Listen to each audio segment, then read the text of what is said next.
Gracias por la paciencia, porque en realidad tenía que haber estado otro día, pero me resultó complicado, ¿no? Y nada, nuevamente agradecerles por permitirme compartir con ustedes algunas reflexiones y experiencias, ¿no? Que creo que quizás sea lo más provechoso. Eh, yo no tengo problemas si están con la cámara visible, porque eso le da a este escenario de virtualidad mayor cercanía, ¿no? Pese a la distancia, ¿no? Así que no duden también en interrumpirme si quieren hacer alguna pregunta, alguna observación o transmitir alguna experiencia, ¿no?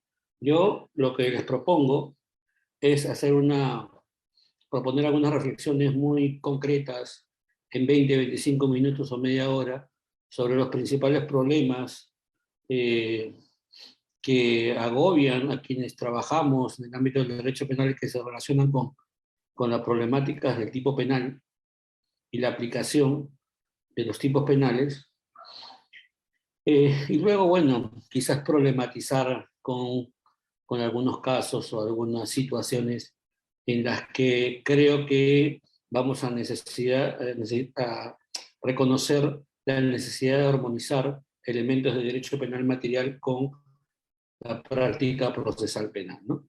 Eh, claro, ustedes sin duda tienen claro que toda la construcción dogmática carece de sentido si no tiene una aplicación real, y esta aplicación real se da en los casos penales, sin duda, ¿no? Eh, Hecha esta primera reflexión, creo que es importante proponer una segunda idea relevante, ¿no? Que tiene que ver con la importancia de la dogmática como herramienta de afianzamiento de la seguridad jurídica.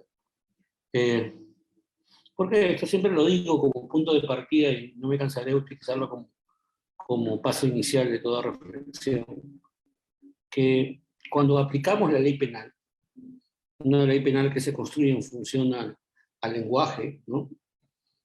Cuando queremos describir una conducta delictiva, tenemos que recurrir al lenguaje y tratar de construir el supuesto de hecho que da lugar a la combinación penal, pues siempre vamos a tener un espacio de subjetividad, eh, cierta, de cierta vaguedad, ¿no?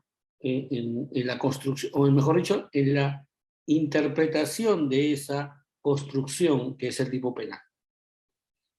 Eh, entonces hay un espacio de juego, ¿no? Dentro de la interpretación que sin duda puede generar espacios, perdón, de inseguridad jurídica. Y allí es que aparece la dogmática como elemento conector, ¿no? Como ese cable a tierra que hace que quienes aplicamos las leyes sepamos distinguir entre las interpretaciones razonables y aquellas que no lo son, aquellas compatibles con el Estado de Derecho de aquellas que no lo son. Entonces la dogmática, sin duda, es un elemento de referencia relevante, ¿no? Es fundamental, diría yo, para esa labor de interpretación del tipo penal.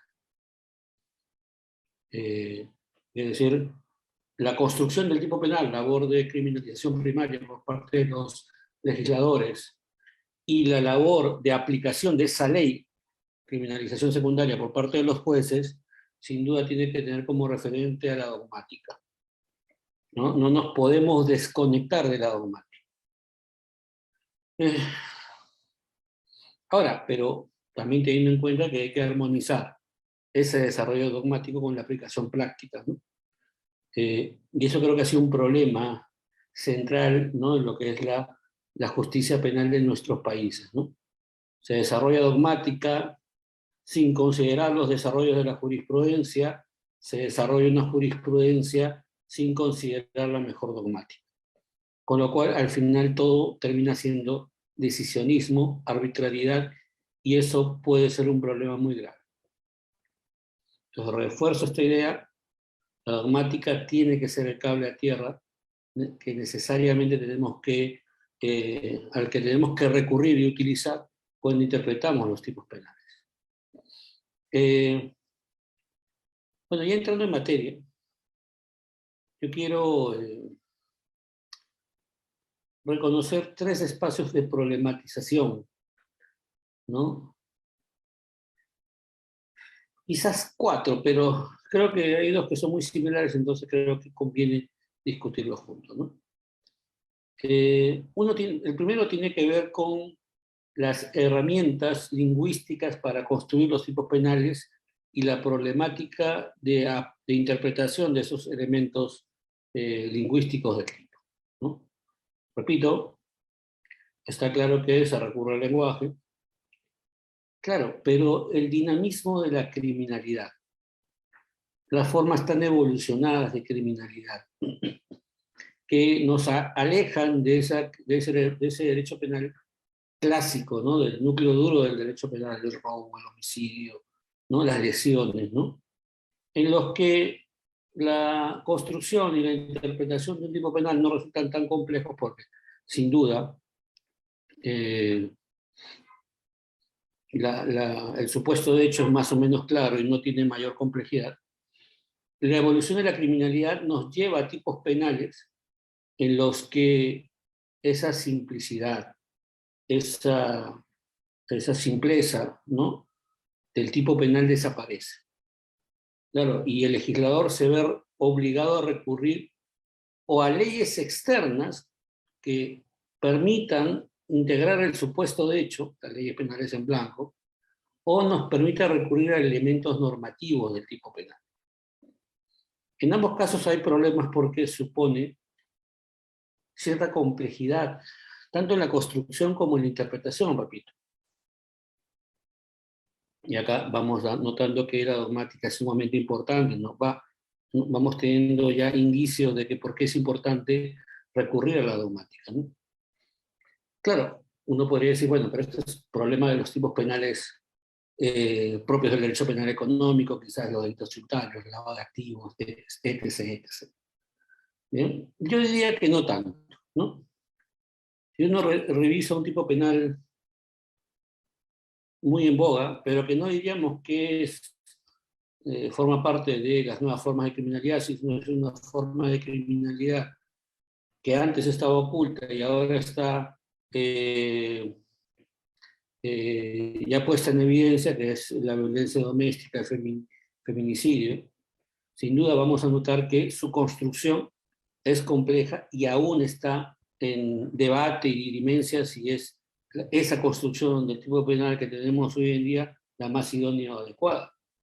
Entonces ustedes van dándose cuenta en este tipo penal cómo es que diversos elementos, por ejemplo el famoso contexto de violencia, se van desarrollando a partir, quizás no tanto del elemento típico que está en la descripción del tipo penal, valga la redundancia, sino más bien en los aportes de la jurisprudencia para entender cuándo se da o cómo se llena de contenido ese elemento del tipo penal. Entonces nos vamos dando cuenta que en el desarrollo de las propuestas de interpretación, la jurisprudencia tiene muchas veces un rol muy relevante. Pero también, y era lo que quería destacar, que no es un problema solamente de las nuevas formas de criminalidad, sino de formas de criminalidad tradicional que hoy en día son reevaluadas en su forma de ser enfrentadas en la técnica legislativa, ¿no? Entonces, tenemos un grupo de problemas en el tipo penal asociados al recurso a los elementos normativos del tipo y a la utilización de leyes penales en blanco, ¿no? No voy a entrar acá a problematizar sobre la legitimidad o no de la ley penal en blanco, o de los elementos normativos del tipo, y cómo se diferencia de los elementos descriptivos, que son un poco el ABC de quienes estudiamos el derecho penal, sino más bien reconocer las dificultades en la práctica, ¿no? En la práctica, ¿no? Y esto ustedes lo van a notar con claridad, por ejemplo, cuando estudien los tipos penales medioambientales, ¿no? Los delitos medioambientales, ¿no? En donde los elementos normativos son tantos y tan complejos, ¿no? Que la posibilidad de error es muy notoria, muy evidente, ¿no? Es verdad que existe toda una línea fuerte ¿no? De buscar potenciar la persecución penal ambiental, de cara a proteger este valor tan importante como es el medio ambiente y las posibilidades de una vida, un entorno saludable de las generaciones futuras. Pero hay que reconocer y partir reconociendo de que quizás la construcción de estos tipos penales deja mucho que desear y se van a notar problemas aplicativos, ¿no? Claro, y cuando hay espacios de incertidumbre y de duda, el problema es que finalmente esa duda, en la práctica, quien la termina resolviendo es el fiscal que persigue o el juez que decide. Y ahí tenemos un problema, ¿no? En la práctica, porque en la práctica termina siendo la interpretación, mejor dicho, la interpretación del tipo penal es dejada de lado, la dogmática es dejada de lado y cobra fortaleza más bien la autoridad, ¿no? El sentir que tengo el poder para hacer esto y a partir de eso guiarme por las, los sesgos personales que uno tiene. Sobre eso, sin duda, hay mucho que discutir, los sesgos, pero los sesgos lamentablemente inciden en la interpretación de los tipos penales, ¿no? Jueces que interpretan, ¿no?, los tipos penales, tratando, por ejemplo, de considerar que esta norma, esta cláusula que establece que los representantes legales, los gerentes, son responsables, conforme el artículo 27, creo que es el 314 B o C o A del Código Penal, no lo recuerdo bien. Pues esta tendencia de algunos jueces o fiscales a decir que eso autoriza la responsabilidad penal del representante, lo que sin duda es un error, pero claro, una lectura arbitraria, no razonable, sesgada del tipo penal puede llevar a esa interpretación. Entonces hemos encontrado un primer rubro de problemas penales en blanco, elementos normativos del tipo. Segundo ámbito de problemas, tienen que ver, los dos temas que vienen tienen que ver con la problemática de la amplificación del tipo penal. Bien, esto es muy sencillo en realidad.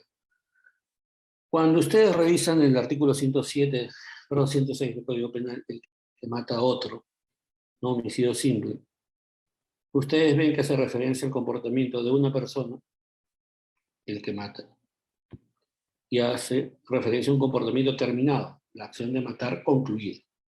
No dice el que colabora con el que mató, no dice el que intentó matar, no dice el que consiguió los elementos para matar, no, dice el que mata a otro. Entonces, el tipo penal, cuando hablamos del tipo penal, estamos hablando del tipo penal perfectamente realizado por una persona, el autor. Claro, ustedes dirán, bueno, ¿para qué esta explicación? Porque bueno, este es el tipo penal, ¿no? El resto son formas de amplificación del tipo penal. Es el tipo penal amplificado. Y el tipo penal amplificado pues tiene expresiones, ¿no?, tanto objetivas como subjetivas, ¿no?, en el sentido de hacer referencia a la intervención de terceros. Respecto a las objetivas, ¿no?, me refiero aquí a a la, al tipo penal amplificado asociado al momento o al grado de lesividad del comportamiento. Me refiero a las fases previas a la elección del bien jurídico y me refiero al momento de ejecución del delito. Todo esto se resume en buena cuenta a la distinción entre el delito consumado y el delito intentado, ¿no? Que no es tanto el problema realmente, ¿no? Creo que el problema en este grupo de casos se ubica en a partir de qué punto la persona participa en el hecho de otro. Bien, estamos hablando de la amplificación del tipo penal, repito, para supuestos previos a su consumación, ¿no? Estamos hablando básicamente de la tentativa, y la dificultad de diferenciar, por un lado, las fases punibles de las no punibles, ¿no? Y distinguir la consumación de los actos posteriores o post-ejecutivos que serían irrelevantes penalmente. Quiero reubicarlo. Tipo penal perfectamente realizado es el tipo consumado, realizado por un autor. La amplificación, primera forma, es la amplificación, ¿no? Que supone castigar comportamientos previos a la consumación, y ahí el problema surge desde qué momento. A partir de qué momento castigo la tentativa, cómo es la diferencia de la consumación, y luego cómo es la diferencia de actos post-consumativos. Todo esto tiene que ver con la problemática del Inter. Y eso en la práctica, ustedes dirán, bueno, esto es fácil, ¿no? Ahorita de crímenes, ¿no? Ideación, actos preparatorios, etcétera, etcétera. Pero ustedes en la práctica se van a dar cuenta que no es tan fácil, porque ustedes van a revisar las acusaciones fiscales y van a ver que van a observar que se describen los actos precedentes, los concomitantes, los posteriores, y luego no se sabe cuál es el hecho imputado, cuál es el antecedente, cuál es el dato posterior, y por lo tanto se genera la gran dificultad de establecer, identificar algo muy sencillo, cuál es el hecho punible y cómo se produce el juicio de subsunción al tipo penal.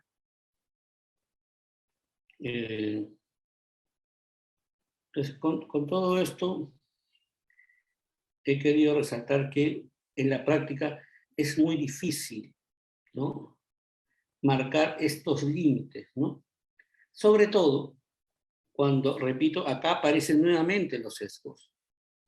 Bien. Ustedes revisan, ¿no? Bueno, hay varios casos, hay un caso muy conocido, que lo recordaba, era el de una jovencita de apellido Paz, creo, que supuestamente ella participa con el enamorado en matar a la madre del enamorado, ¿no? El enamorado mata a su madre y ella supuestamente colabora trasladándolo al enamorado en su auto, creo, un auto conduciendo, ayudarlo a enterrar el cadáver.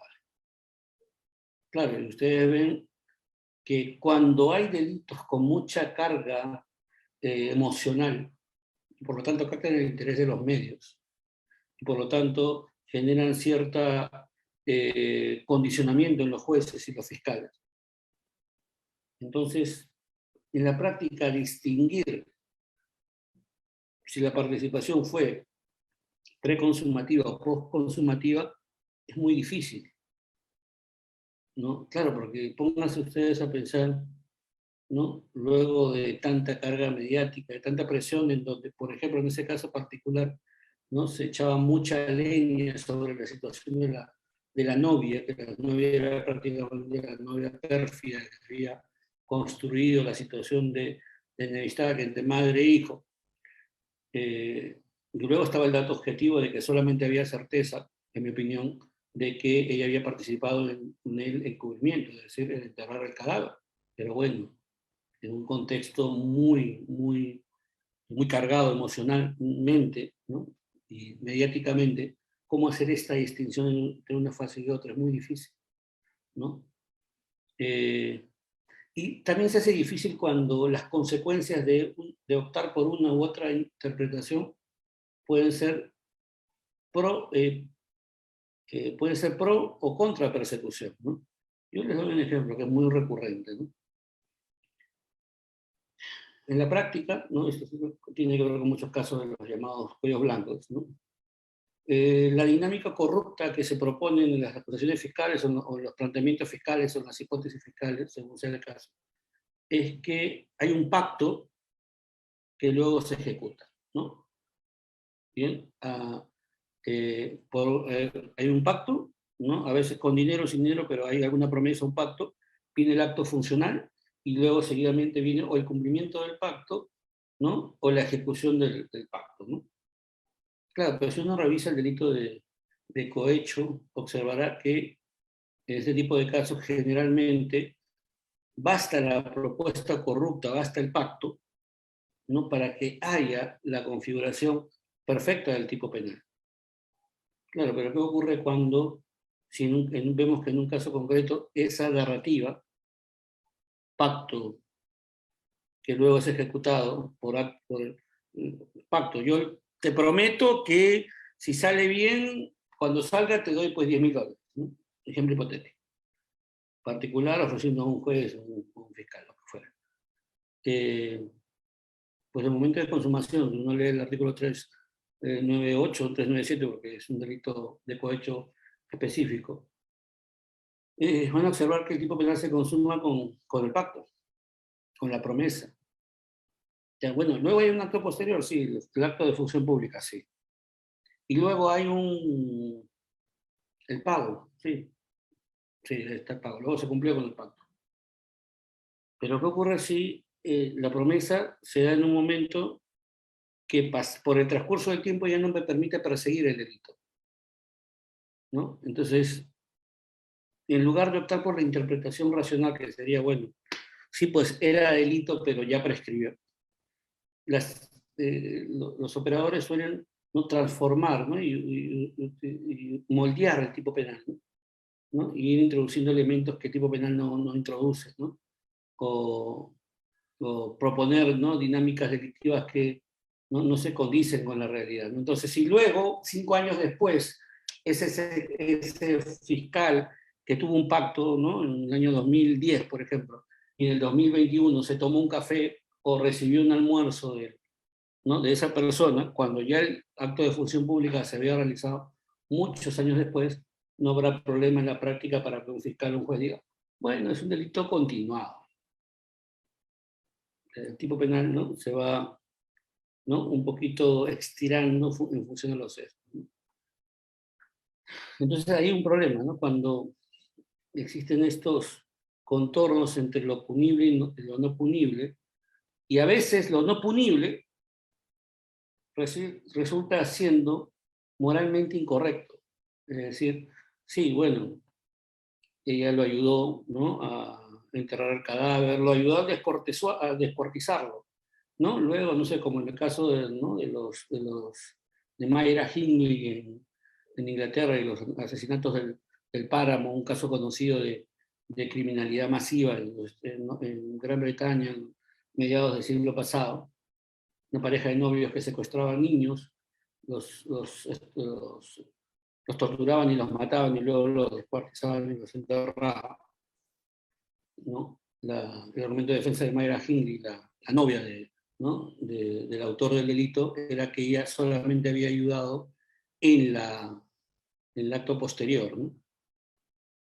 Sí, entonces podemos tener, partiendo de la premisa de que fuera cierto, de que participó grotesca, ¿no?, crudamente, ¿no?, brutalmente, en actos postconsumativos.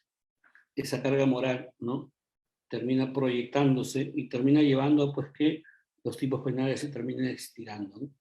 Entonces, hasta cierto punto, parecería perderse de vista esa idea de que el derecho penal no castiga actos inmorales únicamente, ¿no? Claro, no hay dirección de bien jurídico porque la persona ya está muerta, entonces habría que hacer un aporte a nivel de encubrimiento, pero claro, en la práctica resulta que esos elementos morales, ¿no?, que están ahí, ¿no?, sin duda terminan, ¿no?, afectando la interpretación de los tipos penales.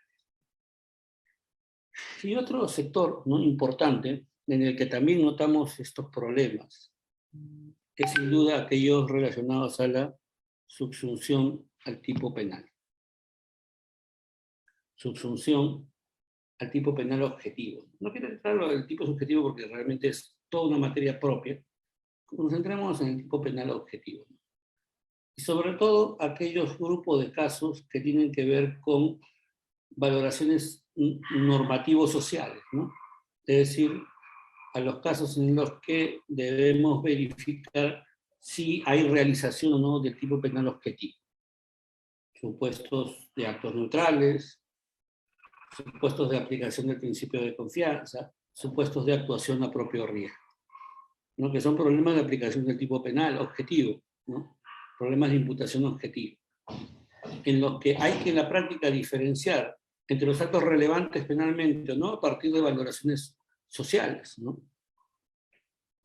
Y ustedes se dan cuenta que la jurisprudencia, ¿no?, ustedes lo van a ver esto si hacen el ejercicio de ingresar a, ¿no?, los portales de jurisprudencia que están ¿no?, en funcionamiento en nuestro entorno. Ustedes van a apreciar que las soluciones jurisprudenciales en torno a qué actos son neutrales y qué actos no lo son variadas, ¿no? El juzgador, los tribunales suelen diferenciar entre los actos neutrales y los que no lo son a partir de muchos de los elementos de sesgo, ¿no? Y los elementos periféricos, ¿no? Los casos en el nivel de la jurisprudencia son muy marcados, los casos ¿no? de los taxistas, ¿no? Los casos de la intervención, y esto es muy importante, por ejemplo, a nivel de intervenciones neutrales en actividades financieras, ¿no? La jurisprudencia no tiene pareceres, valga la redundancia, uniformes, tiene más bien saltos, ¿no? Que tienen que ver más bien con el sentido de justicia, ¿no? Que creo que es un poco la idea, lo que está detrás, lamentablemente, de toda la jurisprudencia, ¿no? La jurisprudencia, creo yo que no es uniforme. Los acuerdos plenarios sin duda son un intento importante, interesante, de dar uniformidad, pero eso es a nivel de la Corte Suprema. Si uno revisa la jurisprudencia de las Cortes, se va a dar cuenta de que no hay uniformidad, ¿no? Y no hay uniformidad porque todo depende mucho del sentido de justicia, que es un poco el elemento detrás de la interpretación, ¿no? Los jueces son, los fiscales sin duda son seres humanos que tienen una proyección respecto a lo justo y lo que no lo es, y en función a eso, pues van un poco marcando la forma en que interpretan, ¿no? Los tipos penales, ¿no? Y es una práctica que ustedes lo van a notar cuando observen que, ¿no? Cuando hay requerimientos acusatorios, ¿no? Y estos son materia de control jurisdiccional por parte de los jueces, van a observar la renuencia de los fiscales a tratar de seguir instrucciones de los jueces respecto al modo en que debe subsumirse un determinado tipo penal o no, ¿no? A la información que tiene que contener una acusación para cumplir con la exigencia del artículo 349 y 350 del Código Procesal Penal. A ver, entonces, un poco para resumir la idea, ¿no? Y quizás ya dejar para el debate lo que son algunos casos prácticos, ¿no? Quizás, ¿no? La puerta más grande, ¿no? En materia de lo que es la teoría del delito y donde hay más escrito, es sin duda en lo que es tipicidad objetiva, ¿no? Pensemos simplemente en todo lo escrito en función a la autoría y la participación, ¿no? Sobre todo la participación que tiene que ver con la amplificación del tipo penal para el partícipe, ¿no? Piensen ustedes todo lo escrito para diferenciar tentativa, ¿no? De consumación y diferenciar los actos punibles de los que no lo son. Piensen ustedes todo lo escrito en materia de teoría de la imputación objetiva. Ustedes se van a dar cuenta que todo eso supera ampliamente los desarrollos en otros ámbitos de la teoría del delito. Piensen ustedes antijuricidad y culpabilidad, ¿no? Y esto porque sin duda, ¿no? Esa puerta, que es el tipo penal, ¿no? Si es demasiado amplia, ¿no? Puede generar abusos, arbitrariedades, ¿no? También, si es demasiado reducida, puede generar impunidad, ¿no? Pero incluso siendo reducida, pero teniendo múltiples escollos, múltiples fallas, huecos, no roturas, igual no garantiza nada. Entonces creo que toda esta línea discursiva que he tratado de explicar, creo que se dirige a un aspecto nuclear, ¿no? ¿No? La importancia de la labor de subsunción por parte del fiscal al momento de construir su teoría del caso, y la importancia de que el juez, en el momento medular, que es el momento de control de acusación, sea capaz de realizar esa labor de control adecuado, ¿no? Del proceso de subsunción del hecho a la norma. Esta labor, que tiene su punto medular en el control de la acusación, tiene que venir acompañada del control que realiza el juez en la fase de la investigación preparatoria, e incluso de la preliminar cuando se le requiere al fiscal la precisión de la imputación. Ustedes dirán, bueno, pero eso tiene que ver con derecho de defensa. Sí, tiene que ver con derecho de defensa. Derecho a conocer el hecho y de esa forma derivar en la subsunción, para saber cómo hacer una defensa de hecho y de derecho. Lamentablemente, ¿no?, en la práctica, la importancia de este proceso de subsunción se desatiende, ¿no? Se desatiende primero bajo la excusa de la progresividad de la imputación. Claro, bueno, se dice, bueno, no, yo tengo nada que todavía formular porque este es el momento preliminar, es investigación preliminar, bueno, y tienen investigaciones preliminares que pueden durar 3 años y no tienen ninguna estructura mínima que me permita hacer el proceso de subsunción al tipo objetivo. Ojo, ni siquiera estoy hablando del tipo subjetivo, que ya sería otra historia. Entonces, está este fallo, creo, un fallo que creo que perjudica al propio persecutor del delito. ¿Por qué? Porque al cargar al sistema de casos no viables, ¿no?, le permiten o le impiden al sistema ser eficiente respecto a los casos que sí son viables, ¿no? Entonces, engrosan el sistema, ¿no? Lo hacen demasiado amplio, ¿no?, pero no contamos con recursos humanos para trabajar tantos casos. Entonces creo que hay un problema de gestión fiscal. Pero también el problema se incrementa cuando tenemos, por un lado, jueces que no controlan la investigación preparatoria y que llegan a sostener que en la investigación preliminar, por ejemplo, no hay nada que precisar, o que llegan al absurdo de decir que, bueno, el fiscal puede, ¿no?, formular una imputación muy simple y recién con la acusación tiene que precisar el hecho. Y del mismo modo, fiscales que acusan sin una postulación de los hechos idónea y jueces que no controlan la acusación y permitan que ésta pase a juicio.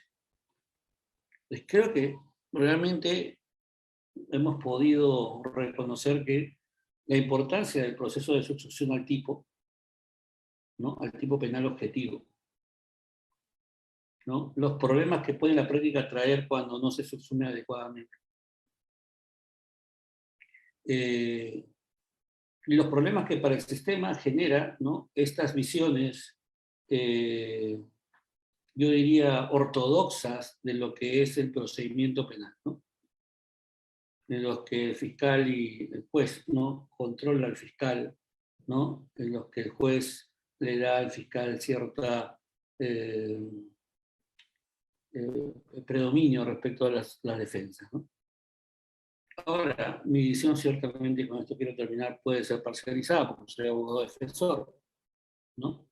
Pero creo que la práctica es reveladora de lo que al final es el trasfondo de mi propuesta, ¿no? Si una subsunción adecuada, ¿no?, de los tipos penales, ¿no?, si una gestión adecuada de los casos a partir de ese criterio, es decir, en los casos donde no tengo un hecho que sea claramente subsumible en un tipo penal, yo no debería perseguir, por más que sea inmoral el hecho, por más que sea escandaloso mediáticamente. Si no hay subsunción al tipo objetivo de un delito, yo no debería intentar la persecución penal. Y no debo utilizar tipos penales de modo, ¿no?, esotérico para lograr, ¿no?, la subsunción.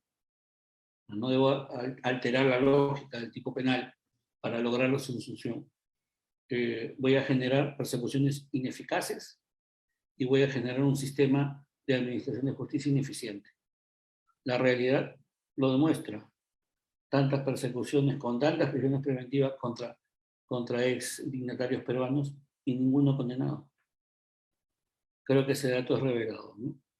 No quiero que se entienda que postulan una crítica general a los fiscales o a los jueces, no. Hay fiscales y jueces muy buenos, ¿no?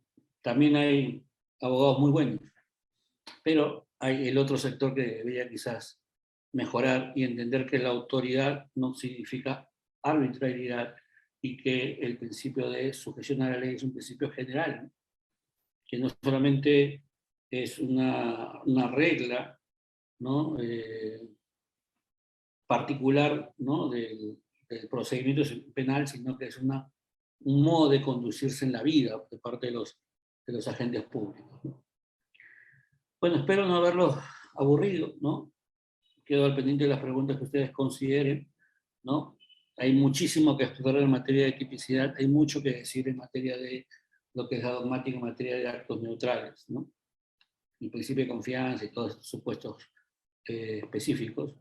Pero bueno, quizás con las preguntas podamos un poco aterrizar más concretamente los temas. Les agradezco mucho y bueno, les agradezco y les felicito por estar, ¿no? Tan tarde en una conferencia de Derecho Penal un día viernes. Muchas gracias.